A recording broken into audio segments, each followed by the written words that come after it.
Masih di Sapa Indonesia Malam bersama saya Friska Clarissa. Presiden Prabowo Subianto meminta masyarakat menyuarakan pendapat tanpa bertindak anarkistis. Ia pun memerintahkan TNI dan Polri menindak pelanggar hukum yang menyusupi unjuk rasa.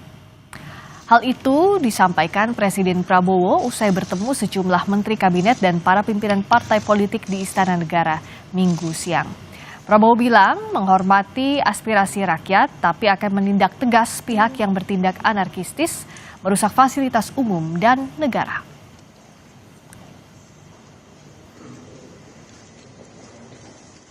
Penyampaian aspirasi bisa dilakukan secara damai. Namun, jika dalam pelaksanaannya terdapat kegiatan-kegiatan yang bersifat anarkis, destabilisasi negara, merusak atau membakar fasilitas umum, sampai adanya korban jiwa,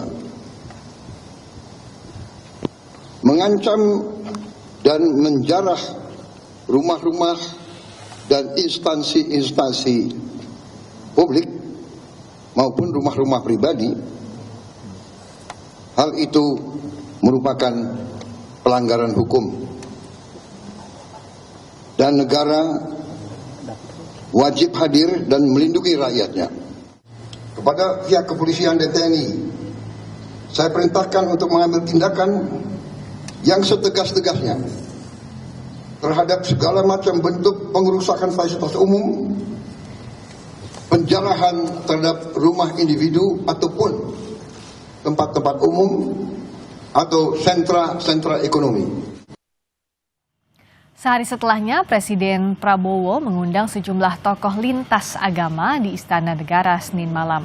Sejumlah tokoh menyampaikan sejumlah pandangan, salah satunya meminta aparat keamanan menjaga ketertiban tanpa tindakan represif, serta menindak tegas aksi anarkistis. Sejumlah tokoh tersebut juga meminta Presiden mengevaluasi komunikasi pejabat agar lebih empatik dan mengutamakan ruang dialog dengan masyarakat. Menyuarakan aspirasi secara damai tanpa tindakan anarkistis, kita akan bahas lebih dalam bersama Wakil Ketua Umum Majelis Ulama Indonesia, Kiai Marsudi Syuhud, dan pakar komunikasi politik Universitas Indonesia, Aditya Perdana. Selamat malam, Kiai. Selamat malam juga. Assalamualaikum warahmatullahi wabarakatuh. Waalaikumsalam warahmatullahi wabarakatuh. Saya ke Kiai dulu. Jadi dengan unjuk rasa ini kan hak setiap warga negara, tapi dengan tindakan anarkistis tentu tidak ada yang setuju soal ini. MUI melihatnya seperti apa semestinya? Bahwa ajaran agama kita untuk menyampaikan kritik atau menyampaikan pandangannya kepada pemerintah atau pembuat kebijakan, itu adalah ajaran yang memang diajarkan untuk bagaimana berbangsa dan bernegara ini adalah dijalankan dengan baik. Lah yang bisa ngelihat ini berjalan dengan baik atau kurang baik kan yang pihak ketiga dari belakang. Ya. Ini jalannya lurus atau bengkok-bengkok. Nah, ketika demikian agama itu memerintahkan begini. Wa tawassaw bil haq wa tawassaw bis sabr. Sampaikan wasiat-wasiat kebenaran, kalau ternyata ada yang menyimpang sedikit-sedikit atau bahkan kenapa kok enggak memenuhi target dalam setahun ini misalnya kayak gitu. Tapi walaupun itu adalah perintah agama untuk saling memberikan wasiat kebenaran, tidak berdiri sendiri, ada watawassaw bis sabr. Ketika menyampaikannya harus dengan kesabaran. Lah kesabaran, sabar itu ada 3. Yang pertama as-sabru ala ta'ah. Kita sabar atas ketaatan. Lah ketaatan dalam hidup ini ada ketaatan pada hukum syar'i, berarti ketika kita beragama apa, kita taat pada ajaran agamanya. Ya. Tapi juga kita hendaknya taat pada hukum wadai, hukum positif yang telah bersama-sama sepakat dijadikan hukum. Misalnya kita menyampaikan hak, boleh, tapi merusak, melanggar hukum. Ya. Baik hukum agama atau bahkan hukum wad'i, hukum positifnya. Atau kita menjarah, kita ngambil barang-barang milik orang lain. Hukum agama yang melarang, hukum wad'i, hukum positifnya juga melarang. Maka ketika kita menyampaikan pendapat apapun, harus dengan sabar yang bermakna as-sabru ala ta'ah. Itu yang pertama. Nomor 2, as-sabru alal ma'siyah. Bagaimana kita juga harus sabar tidak melakukan hal-hal yang dilarang. Yang maksiat itu hal-hal yang dilarang. Baik dilarang oleh hukum syar'i, hukum agama, atau hukum wad'i. Kalau kita itu misalnya membuat kerusakan itu dilarang, ya kita harus ketika mau ngapain aja, tidak hanya termasuk demo, kita berhubungan sekeluarga lah, mungkin lagi pendapatannya lagi susah, maka beda pendapat terus. Ya, ketika beda pendapat terus, ya harus diutamakan. Darul mafasid muqaddam ala jalbil masoleh. Kita harus lagi beda pendapat saja, itu harus keluar di pikiran dan hatinya. Memitigasi resiko itu diutamakan. Kalau ini adalah hal yang negatif, tinggalin dulu. Oke, jadi caranya pun harus betul. Harus betul. Itu yang kedua. Yang ketiga adalah sabar as-sabru alal bala. Jangan sampai kita ada musibah, bilai sampai kehilangan jiwa. Lah ini nggak boleh ini. Jadi utamakan mau ngapain saja, hifdzun nafas itu penting. Menjaga jiwa itu adalah penting. Hifdzul mal, menjaga harta, baik itu harta milik publik yang dibangun oleh pemerintah daerah atau oleh pemerintah pusat. Fasilitas umum atau milik pribadi itu harus juga dijaga. Nah, kalau dari sisi perspektifnya komunikasi politik dengan menyampaikan unjuk rasa tapi jangan sampai anarkistis, itu bagaimana semestinya? Sebenarnya kita kan sebenarnya sudah punya kesepakatan ya Mbak ya, bahwa di dalam sebuah negara demokrasi maka kemudian orang berbeda pendapat, protes dan mengungkapkan aspirasi itu adalah sebuah hak yang dibenarkan. Bahkan di dalam konstitusi kita juga sudah, tadi Pak Kiai sudah menyebutkan, hukumnya memperbolehkan. Artinya di dalam ruang itu ada jaminan yang sebenarnya sudah jelas. Memang cuma kemudian di dalam mengekspresikan pandangan, pendapat itu tentu kemudian dia punya cara yang berbeda-beda. Nah, cara ini yang kemudian dilakukan tentu ada yang melakukan dengan sangat sopan, yang tentu ini adalah jalur yang diharapkan. Tapi ada juga yang merasa bahwa kita buat situasi yang tidak normal agar kemudian diperhatikan. Itu kan cara ya. Tapi memang yang menjadi perhatiannya tentu adalah tentu itu punya konsekuensi yang tidak diinginkan. Ketika itu cara-caranya merusak, anarkis gitu ya. Itu kan tentu akan membuat situasi yang tidak diinginkan. Rentan disusupi juga ya? Itu satu hal. Hal yang kedua tentu ketika bicara soal kerusakan fasilitas umum, toh mereka-mereka yang protes, yang menjarah atau apapun itu akan membuat mereka juga yang susah gitu ya. Artinya tidak menikmati fasilitas itu. Artinya negara seharusnya, negara dalam konteks ini tentu memberi jaminan soal itu. Cuma masalahnya kemudian ini problem yang sangat serius di kita untuk mengatakan bahwa bagaimana menyadarkan konteks bernegara itu ya memang ruangnya ada. Batas demonya itu pun juga kita sudah sangat paham sampai jam berapa. Tetapi memang ini yang masih terus harus kita gaungkan ya. Ingatkan gitu untuk bilang bahwa ya jangan terlalu berlebihan. Anarkis ini kan kemudian karena memang sangat berlebihan ya. Pada sisi yang lain mungkin orang beranalisa bahwa ini ada motif tertentu. Tetapi ini kan harus kita pahami juga bahwa ini tidak diperbolehkan. Kita tidak ingin membuat situasi menjadi rusak dan kemudian akhirnya menjadi tidak percaya satu sama lain di masyarakat kan. Betul. Sementara yang dituju adalah tujuannya, aspirasinya itu yang harus didengarkan. Nah, bicara soal ini kan sikap pemerintah penting. Bagaimana sebenarnya kalau dari MUI melihat sikapnya Presiden Prabowo Subianto yang mengundang tokoh lintas agama, juga tokoh politik, perwakilan buruh dan masyarakat lainnya, kita akan bahas usai jeda di Sapa Indonesia Malam. Kita masih membahas bagaimana menyuarakan aspirasi secara damai tanpa tindak anarkistis bersama dengan Wakil Ketua Umum Majelis Ulama Indonesia Kiai Marsudi Syuhud dan pakar komunikasi politik Universitas Indonesia Aditya Perdana. Kiai Marsudi, saya mau tanya lagi soal yang tadi. Presiden kan sudah mengundang tokoh lintas agama, tokoh politik, berbagai perwakilan elemen masyarakat. Apakah ini bisa jadi jalan untuk meredakan situasi? Ya, inilah apresiasi kami.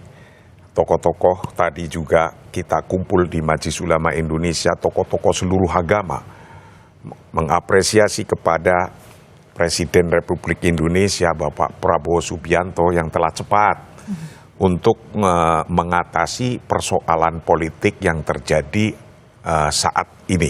Yaitu, coba bayangkan ada 16 organisasi dikumpulkan.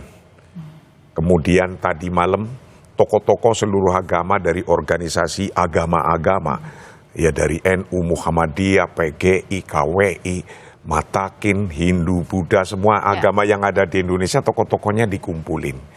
Ini sesungguhnya yang tidak dipunyai oleh negara lain. Di Indonesia punya organisasi-organisasi yang independen, yang berbeda, walaupun di sisi lain umatnya itu melakukan unjuk rasa, menyampaikan pendapatnya, dan ternyata sampai ada korban. Tapi kita, Indonesia mempunyai organisasi sosial yang bisa membalance ini, menyampaikan kepada publik, kepada masyarakat. Kalau di luar negeri nggak punya, bisa langsung caos terus. Di Indonesia, alhamdulillah. Dan para tokoh-tokohnya appreciate dan mau melaksanakan. Baru semalam ketemu di istana, tadi siang jam 12 langsung kumpul lagi. Dan pertemuan itu di Majelis Ulama Indonesia, ketemu semua menghimbau bareng-bareng. Ayolah, membangun ini butuh ketenangan. Membangun bangsa ini butuh kenyamanan. Jangan sampai mau menyampaikan apa saja harus taat hukum. Karena dasarnya adaulah takni an-nidham, wala adaulah takni al-fawdo. Bernegara berbangsa itu harus taat hukum. Ikutin hukum. Kalau nggak taat hukum, nggak ngikutin hukum, pasti kocar-kacir negara itu. Terbukti 2 hari nggak ada hukum kan kemarin. Kocar-kacir. Jangan sampai itu terjadi lagi atau lebih besar lagi efeknya. Nah, kalau respon cepat ini bisakah diapresiasi yang dilakukan oleh Presiden Prabowo? Ya, saya pikir itu langkah yang tepat ya, Pak Presiden melakukan hal tersebut ya. Karena memang tentu ini harus ditangani dengan sangat serius dan dengan langkah yang tentu cepat gitu ya. Karena situasinya kalau misalkan nih eskalasinya semakin menyebar dan meluas gitu ya, maka itu sulit sekali untuk ditangani. Para tokoh agama, ormas keagamaan itu mereka punya jejaring yang sangat kuat sampai bawah ya. Sampai sehingga itu memang sangat dibutuhkan, terutama ketika di level desa, kampung dan segala macam, itu perlu untuk disampaikan apa yang terjadi gerangan dan kemudian bagaimana kita bisa menjaga itu agar tidak semakin melebar dan membuat kita situasi yang tidak baik gitu ya. Jadi itu sebuah langkah yang baik, Mbak, menurut saya, dan perlu diapresiasi soal itu. Tetapi memang pada titik yang lain juga kita harus memahami bahwa situasi yang diinginkan oleh publik, masyarakat yang melakukan demonstrasi, itu kan tuntutannya memang ke pemerintah. Nah, disitulah menurut saya pemerintah juga harus terbuka. Pemerintah harus bisa bukan hanya berdialog dengan kelompok agama, partai politik, organisasi yang lain gitu ya, buruh dan sebagainya.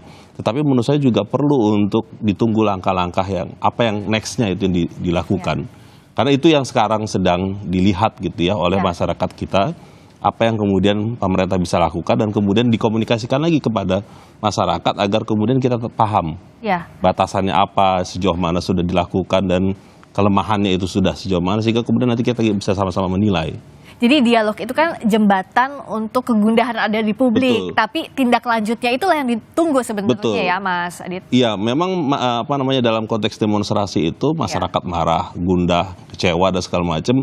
Ya mungkin kita bisa paham dalam situasi hari ini masyarakat kecewa dengan perilaku elit, perilaku politisi gitu ya. yang memang tidak punya empati terhadap situasi hari ini, susah dan sebagainya. Tapi pada sisi yang lain juga kita bisa melihat bahwa ini harus diatasi bagaimana caranya oleh negara. Pemerintah dalam konteks ini betul itu ada di yang terdepan, tapi pada sisi yang lain itu sudah nggak cukup gitu ya. Hari ini kita tidak hanya yang tadi Pak Kiai bilang, bukan hanya kumpul gitu, tapi apa langkah-langkah selanjutnya. Nah, langkah konkret ini harus dilakukan pemerintah dong. Ya, betul. Dan saya pun setelah sudah ini Presiden dengan cepat yang melakukan ini, kita masyarakat juga nyambutnya seperti tadi. Dan kita juga jika sudah mengande-ande, jika ini nanti masih membutuhkan misalnya kami Majelis Ulama Indonesia yang di dalamnya itu ada 87 organisasi di dalam MUI ini, rata-rata kan kalau organisasi kemahasiswaan juga ngikut pada bapak organisasinya. Mau yang Katolik ya punya organisasi kemahasiswaan, mau PGI juga punya, NU Muhammadiyah juga punya. Ini jika pun dibutuhkan kita untuk mengumpulkan dialog, diskusi kira-kira yang krusial apa sih yang harus didahulukan. Insya Allah kita juga para tokoh-tokoh agama ini siap untuk duduk bersama dengan mahasiswa sekalipun atau dengan kelompok masyarakat sosial manapun sampai ojol mau diskusi bareng, insya Allah kita siap. Karena apa? Bangsa ini butuh bersatu untuk membangun. Itu ketika ekonomi lagi mungkin kurang baik, kalau kita ditambahin dengan bertengkar, berantem kayak di keluarga itu, berantem terus sampai penggorengan terbang itu. Jangan sampai. Ya kan? Itu kan kalau kita lebih baik kalau kita nyaman, enak, kepenak, terus kemudian ketawa bareng, minum kopi bareng itu.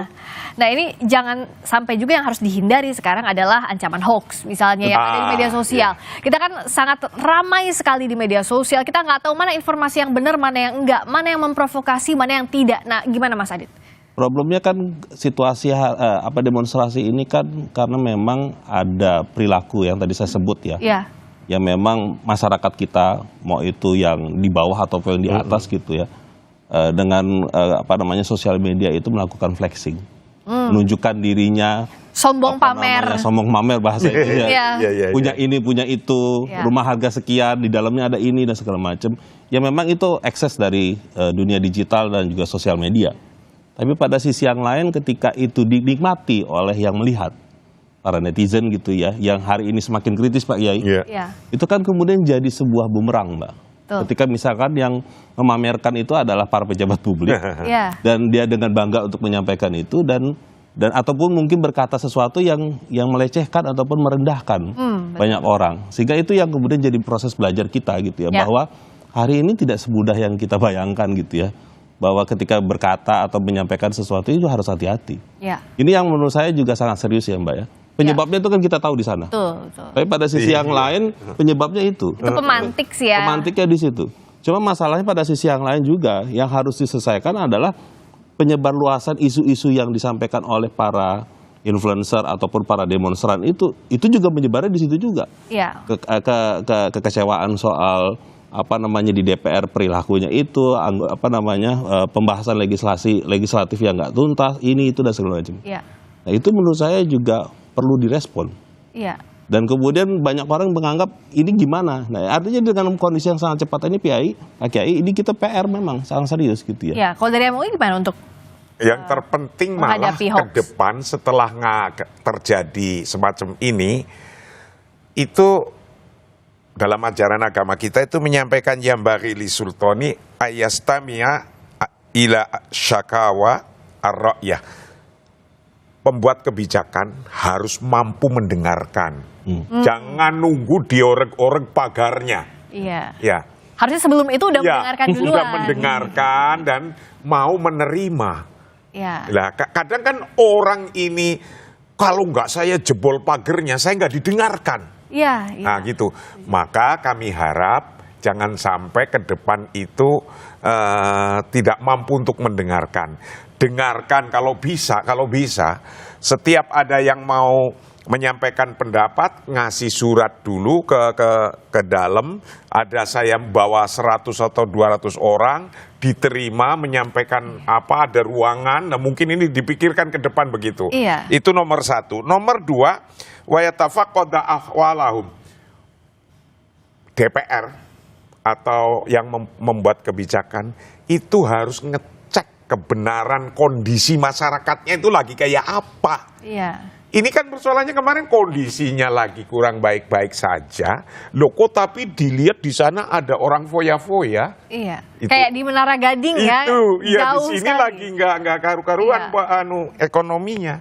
Kesenjangannya terasa sekali lah. Nomor 3, waya malah bimuqtadul adli. Harus mampu melakukan sesuai dengan titik keadilan. Lah ini, Ya. yang paling berat kan sesuai dengan titik keadilannya. Orang hidup di garis kemiskinan, nyari pekerjaan lagi susah, Ya. kemudian hanya di flexing saja, mobilnya bagus-bagus di sini begini, itu pikirannya udah aneh. Betul. Itu. Loh Nah, kok bisa gitu. Iya. Itu uang saya atau bukan?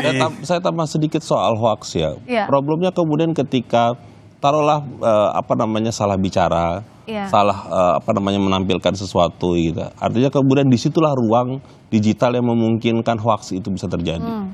Kan dipelintirnya berita, dipelintirnya gambar dengan AI segala macam, itu kan sangat mudah. Iya. Nah itu yang kemudian kehati-hatian itu sebagai pejabat publik itu menjadi peringkat. Termasuk harus empatik ya. Jadi Betul, soal harus, empati iya, juga penting sekali. menempatkan empati di atas pernyataan-pernyataan yang akan Betul. disampaikan dengan Betul. kondisinya. Toh kan wakilnya masyarakat, harusnya begitu. Nah itu yang kemudian orang kan bertanya, Anda itu wakil rakyat ya? Wakilku loh. Sensitif nggak sama saya? Iya. Empati nggak dengan apa yang sedang kami alami hari ini gitu ya? Jangan sampai nir empati ini akhirnya menimbulkan kemarahan publik seperti yang Yai tadi katakan ya. Kok kalau misalnya nggak dihoyak-hoyak dulu pagernya, nggak didengerin. Nggak didengerin gitu. Maka yang inilah menjadi pelajaran kita. Iya. Menjadi pengingat kita ke depan jangan sampai demikian untuk menjadi bangsa yang modern, bangsa yang mutamadin, bangsa yang beradab. Syukur-syukur setiap DPRD itu ada ruangan khusus yang bisa untuk menerima yang bermartabat, jangan harus ngorek-ngorek pagernya. Ya, nanti kalau mau menyampaikan pendapat bikin surat dan di situ udah disiapkan tempatnya, ada kopinya, ada susunya. Wah, kan enak. Terus baris itu DPR-nya ada apa kita dengarkan. Iya. Nah, mungkin ini ke depan Nah, harapannya. dan bagaimana pula pemerintah dan penegak hukum harus menghadapi situasi ini untuk menjaga persatuan di Ya. kondisi seperti ini. Dan memang basicnya harus kita melaksanakan hukum itu tuntutan utama yang sudah ada di Republik ini. Ya. Jangan sampai kita melanggar hukum lah itunya. Ya. Kalau nanti dalam demonstrasi yang seperti kemarin-kemarin itu kan sesungguhnya sudah mulai tertata nih. Ya. Anak HMI punya barisan sendiri, PMII punya barisan sendiri, Ya. atau yang ini punya barisan sendiri. Kalau itu tertata nanti ada penyusup baru misalnya, Ya. yang mungkin tidak sesungguhnya kelihatan bukan komunitas kita, itulah kita harus segera waspada ke Ya. depannya. Karena yang semacam ini sangat mudah disusupin. Betul. Maka kalau biar tidak disusupin, tadi yang saya sampaikan, Ya. adakan ruangan, sampaikan 1000 orang datang, Ya. tapi juga dengan martabat, pakai surat dulu, jejer di depannya yang menjelaskan DPR-nya. Iya. Dan Sebenarnya sekarang yang ditunggu itu adalah soal penegakan hukum ya. Ya. Betul memang kemarin ada korban almarhum Afan gitu ya, ataupun juga mahasiswa di Jogja dan segala macam. Itu yang menurut saya penting untuk ditunjukkan kepada publik, itu harus dituntaskan setuntasnya. Dibuat terbuka, dibuat untuk kemudian prosesnya itu diyakini bahwa yang bersalah itu dihukum setimpal gitu ya. Nah, itu yang sebenarnya ditunggu. Nah, yang berikutnya tentu memang harus ada perbaikan yang konkret juga gitu ya. Betul. Dari aparat, bukan hanya yang pelaku tetapi juga mungkin pimpinannya atau mungkin juga siapapun yang memang berada di sana gitu ya. Ya. Jadi itu yang menurut saya yang serius gitu ya. Karena memang hari ini tidak cukup hanya kemudian orang akan bertanya kan sudah minta maaf gitu ya. Iya, nggak Tapi cukup. nggak cukup gitu ya. Karena damage effect-nya udah terlalu Betul, besar. sangat luas gitu ya. Jadi harus hari ini semuanya menunggu langkah konkretnya apa. Ya. Termasuk soal hukumnya. Ya, singkat saja ya, jadi ini harus dilakukan secara segera ya. Ya. Dan pemerintah kan seperti tadi anjuran Presiden Prabowo, lakukan dan ikuti dengan hukum yang berlaku. Artinya yang semua sudah terjadi itu tidak bisa orang lari dari hukum yang sudah Jadi ada. tanggung jawabnya juga ada. Penegakan hukumnya harus baik, lalu juga tindak lanjut dari pemerintah juga harus nyata agar persatuan bisa segera diwujudkan ya. Kondisi ini semakin membaik ke depannya. Terima kasih Marsudius. Terima kasih juga Mas Aditya Perdana sudah hadir di Sapa Indonesia Malam. Wassalamualaikum warahmatullahi wabarakatuh. Waalaikumsalam.